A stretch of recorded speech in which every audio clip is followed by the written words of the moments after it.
A lot of people think they have to have all this knowledge to do business. No, you have to know who to hire to do the business. I will never paint as good as a painter. I will never do a due diligence on a roof like a roof inspector.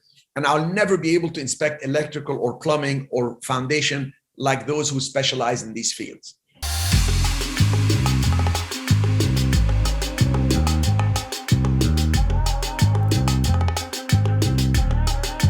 How do you cast a vision for your team to ensure everyone is looking at the same goal?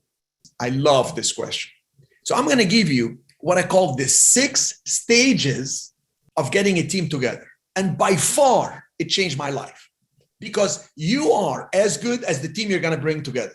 And what happens? The first step is you're gathering the team together. You're grouping them together. You're forming the team. Look for top-notch people. Top-notch. Experienced people, maybe even a little bit of a chip on their shoulder. I'm a designer. I have 20 years experience. I'm a contractor. I dug these foundations. I did the thing. I did this park for the city. Get the top-notch people. It's going to pay for itself, but just get them. That's number one step is gathering the team. Number 2, they're going to start fighting each other. They're going to start arguing. There will be some storming. And it's my job as the leader to give them a clear vision of what we're doing and the meaning. What does it mean? But more importantly, what's in it for them? They don't want to hear about the meaning. We're going to beautify the city and we're going to transform the neighborhood. And who gives a hoot? What are you going to pay me? So what's in it for you? So we say, we're going to make this money. You're going to get paid this. We're going to make more. You're going to get paid that. This is your base. This is the incentive.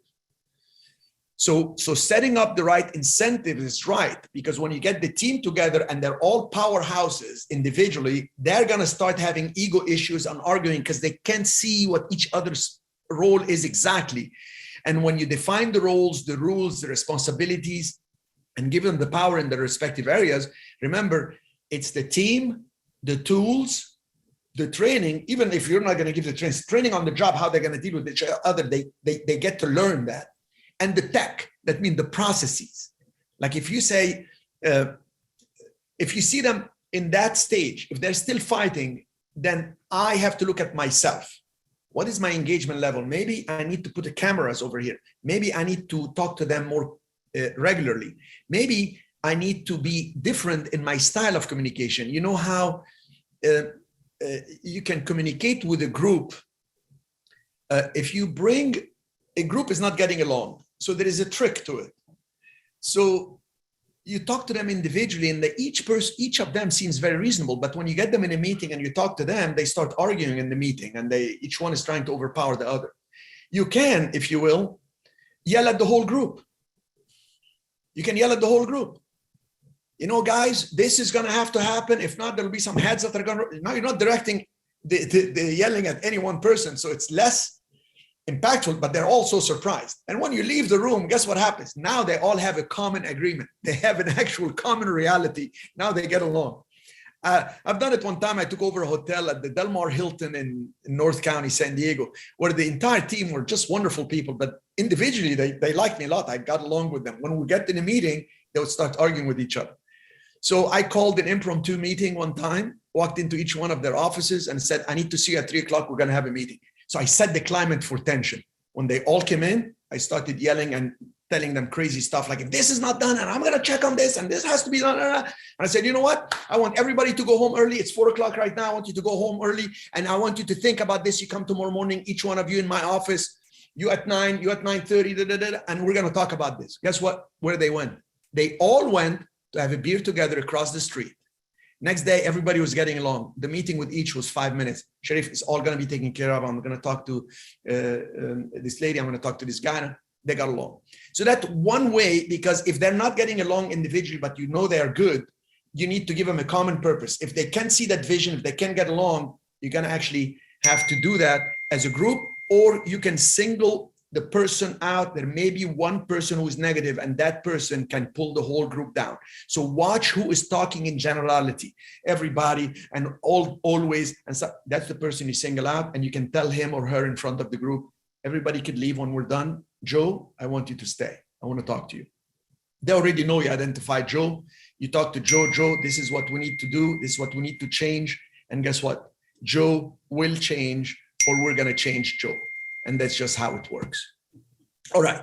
So you're grouping, they're fighting. So you have to clarify and assign the duties and you have to follow up. And then number 3, they're going to adjust to each other. Next thing you know, even if you don't actually step in to give them more guidance when they're fighting, sooner or later, people find harmony. They start getting along. It's just a human nature because that's survival after all. So they will adjust. So you understand that stage number 3 is adjusting to each other, getting along. And if not, then that's the stage you identify who's not fitting in, who's creating the problem, who's a third-party instigator going around telling them stories and creating problems between them. Get that person out and they will start adjusting and getting along. Stage 4, they start performing, they start getting ahead and things are starting to get done. And if it's not happening in stage 4, then you need to look at the market. Is the market timing bad? Is the location bad? What do you need to change in the market? But that stage 4 is performing. Stage 5, once they start performing, they start bonding. They start caring for each other. They realize that supporting each other will create a common goal that's bigger, will connect them more to each other. They will succeed. They'll start working with each other's schedule, with each other's idiosyncrasies. They will laugh at each other's problems and work together to solve them. And number 6, they will start outperforming and your company will break through. It took me years to get it down to a formula of grouping, fighting, adjusting, performing, bonding, and outperforming. And when you crack that formula and when you put it to use, you will achieve things you never dreamed possible. We're buying $10 million properties in San Francisco, putting $6, $7, $8 million, and we're selling them at $23 to $30 million. Unbelievable. The people at this level, so you know, I'm not your average Joe or Joanne. They're not coming to ask you what the interest rate is. Most of them even buy sight unseen. That means they don't even go to see. It's through a referral of another billionaire. These properties like we're getting right now, we're closing on 2760 Vallejo Street, property at 10.5 million. The 3 properties next to it are the Getty's family. These are in the billions, generation after generation for years to come based on the structure of John Paul Getty, which is a whole study by itself regarding structures. But anyway, you got the idea. And there is no vision board. There is no grand plans. It's really in bits and pieces. We got this property. We need to finish it this way. It's going to be all high-end finishes. It's going to be this is what we're doing.